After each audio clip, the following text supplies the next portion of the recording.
I want to share an operational update on our targeted operation in Rafah. A limited number of our forces have been advancing according to plan in a precise and targeted way.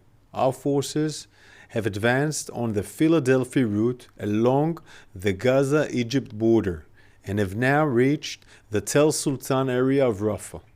Our forces have not smashed into Rafah.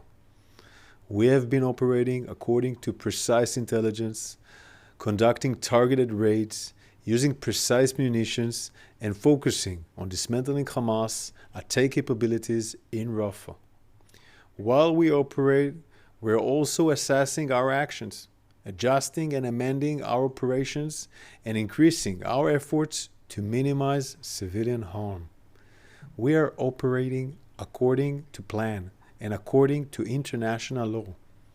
Our operations in Rafah have confirmed the intelligence that compelled us to operate in Rafah in the first place.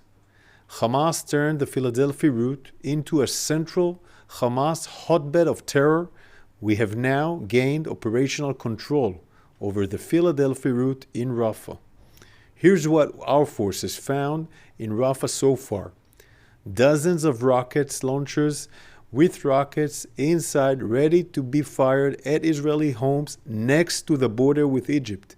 These are same rocket launchers that Hamas used to fire around 70 rockets and mortars at millions of Israelis in the last recent weeks, including the recent rocket attack against Tel Aviv.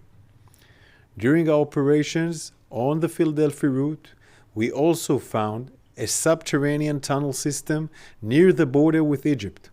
We found 13 kilometers of Hamas's underground tunnel network and around 20 Hamas tunnels that Hamas built, intentionally, next to the border with Egypt, underneath Rafah as part of Hamas's human shield strategy. Inside the tunnels, we found dozens of weapons, including anti-tank missiles, AK-47s, explosives, and grenades. Our forces are operating to dismantle the Rafah Brigade. We have eliminated about 300 terrorists in Rafah so far.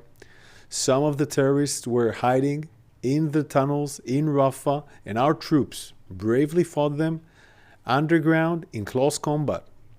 This is not an easy task. There are many terrorists in the area.